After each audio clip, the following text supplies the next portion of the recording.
Hello प्रिय मित्रों और विद्यार्थियों, मैं निशांत सर एक नई क्लास के साथ आपके सामने आया हूं। जैसा कि आप लोग लास्ट क्लास में ज्योग्राफी का कुछ स्टैटिक पोर्शन कर रहे हैं और उसमें हम पहुंचे थे भारत का भौगोलिक विस्तार तक।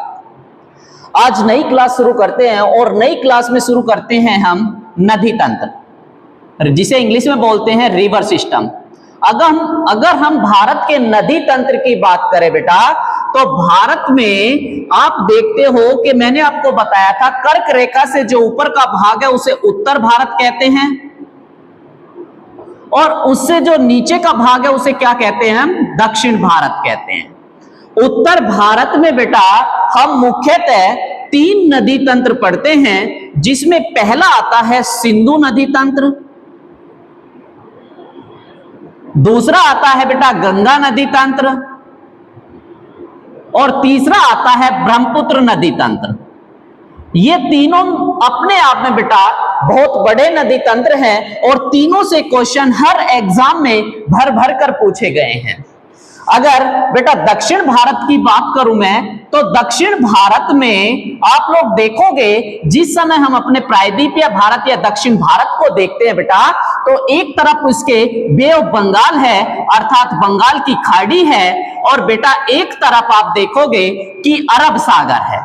तो कुछ नदियां क्या है बेटा अरब सागर में गिरती हैं और कुछ नदियां कहां गिरती है? बंगाल की खाड़ी में गिरती है। तो बेटा अगर इसी क्रम में हम देखें तो कुछ यहां पर क्या गिर रही है? कहां पर? बे ऑफ बंगाल में अर्थात कहां पर? बंगाल की खाड़ी में। और कुछ कहां पर गिर रही है? अरब सागर में, अरब सागर में। तो बेटा ये क्या है? एक छोटा सा स्ट्रक्चर है नदी तंत्र का।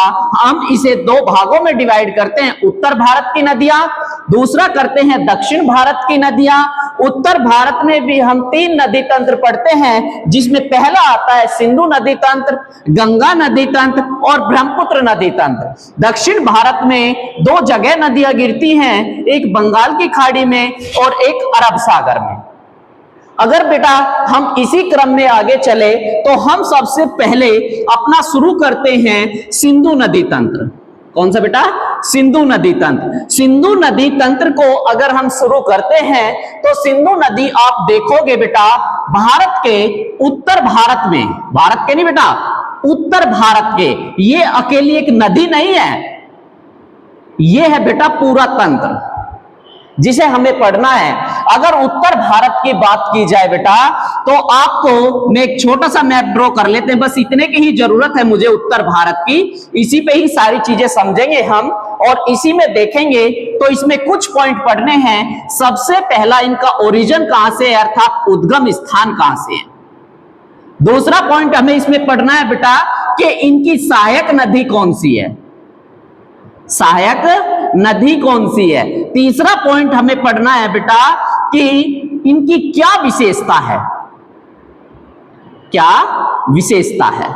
बेटा ये 3 पॉइंट कर लो, हर एग्जाम के अंदर हर नदी के अंदर ये 3 पॉइंट कर लो, आपको ऑटोमेटिक हर नदियां हो जाएंगी। सबसे पहला पॉइंट है कि सिंधु नदी का जी उद्गम स्थान कहां से है।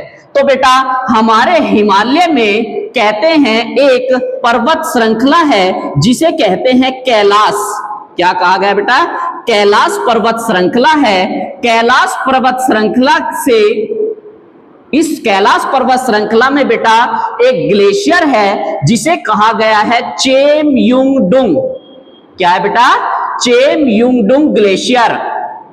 और इसी ग्लेशियर में एक स्थान है जिसे कहते हैं बोखरचू नामक स्थान, बोखरचू नामक स्थान। अगर बात करूं बेटा, ये क्यों बता रहा हूं? क्योंकि इसी कैलाश पर्वत श्रृंखला के चेमयुंगडुंग ग्लेशियर के बोखरचू नामक स्थान से निकलती है कौन सी नदी? सिंधु नदी। तो उद्गम स्थान पता चला कहां से है? बोखरचू नामक स्थान से है। ग्लेशियर कौन सा है? चेमयुंगडुंग। और पर्वत श्रृंखला कौन सी है? हमारी कैलाश पर्वत श्रृंखला है। यहां से निकलने के बाद गंगा नदी आपके लद्दाख के क्षेत्र से प्रवेश करती हुई और लद्दाख से ही भारत से बाहर निकल जाती है। ऐसी एकमात्र नदी है जो मात्र एक यूटी से भारत से जाती है और उस यूटी का नाम है या केंद्र शासित प्रदेश का नाम है लद्दाख। तो आपकी लद्दाख से गुजरने वाली नदी कौन सी होगी? सिंधु नदी होगी। अगर देखें बेटा कि ये भारत में एंट्री कहां से करती है, तो ये एंट्री करती है दमचौक नामक स्थान से। कहां से? दमचौक नामक स्थान से ये एंट्री कर रही है। और जो भारत से बाहर निकलती है ये, तो ये निकलती है चिल्लास नामक स्थान से। कहां से? चिल्लास से। यानी कि सिंपल सी बात है कि सिंधु नदी कैलाश पर्वत श्रृंखला से निकलने के बाद भारत में दमचौक से एंट्री करती है और चिल्लास से बाहर निकलती है। अगर बेटा देखें कि जी आपने पहली पॉइंट तो बता दिया, और क्या हमें इसमें पढ़ना है बेटा? नेक्स्ट पॉइंट आपको इसमें पढ़ना है कि जी इसकी टोटल लंबाई कितनी है। बेटा सिंधु नदी की जो टोटल लंबाई है वो 2880 किलोमीटर है। ये क्या है? टोटल लेंथ है इसकी। लेकिन भारत में जो ये बहती है मात्र 1114 किलोमीटर में ये भारत से प्रवाहित होती है। बेटा ये भारत में बहती हुई कहां चली जाती है? पाकिस्तान में चली जाती है। और लास्ट में कहां गिर जाती है? अरब सागर में गिर जाती है। अगर मैं बात करूं सेकंड पॉइंट की जी, इसमें हमें और क्या पढ़ना है, तो बेटा इसकी प्रमुख सहायक नदियों को हमें पढ़ना है। और सहायक नदियों में उत्तर से भी मिलती है और दक्षिण से भी मिलती है। अगर उत्तर से मिलने वाली प्रमुख सहायक नदियों की बात करूं तो बेटा आती है नुब्रा, श्योक, गिलगिट, स्वात।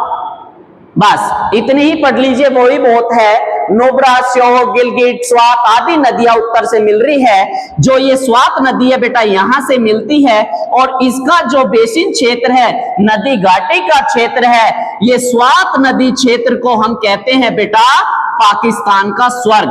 क्या कहा गया है? पाकिस्तान का स्वर्ग। किसको? स्वात नदी क्षेत्र को। अब आते हैं बेटा इसमें मिलने वाली दक्षिण से प्रमुख सहायक नदियों की अगर मैं बात करता हूं तो दक्षिण से इसमें मिलती है बेटा बहुत सारी नदियां, लेकिन मुख्यतः हमें पढ़नी है बेटा 5 रिवर। कौन सी? 5 रिवर। रुके जी, कौन कौन सी पढ़ रही है बेटा? सबसे पहले आती है झेलम नदी, झेलम नदी। उसके बाद आती है चिनाब नदी, उसके बाद आती है बेटा सतलुज नदी, रावी नदी और व्यास नदी। तो टोटल मिलाकर आप देखोगे कितनी रिवर होगी आपकी? 5 रिवर हमें इसमें पढ़नी है। और छठे अपने आप में खुद कौन सी है? सिंधु नदी है। चलिए बात करते हैं, सबसे पहले एक एक नदी पर बात करते हैं। बेटा आज वीडियो इतनी लंबी तो नहीं बनेगी, छोटी वीडियो पर काम करेंगे। और छोटी वीडियो में सारी नदियां कवर नहीं होगी, और जब सारी नदियां कवर नहीं होंगी बेटा तो सबसे पहले जितना भी हो सकता है उतना कवर करते हुए चलेंगे। सबसे पहली नदी आती है झेलम नदी। बेटा झेलम नदी का जो ओरिजिन है, जो उद्गम स्थान है, वो यहां से है। कहां से है? यहां से। यहां कौन सा जगह है? ये है बेटा वेरीनाग, वेरीनाग झील। कौन सी बेटा?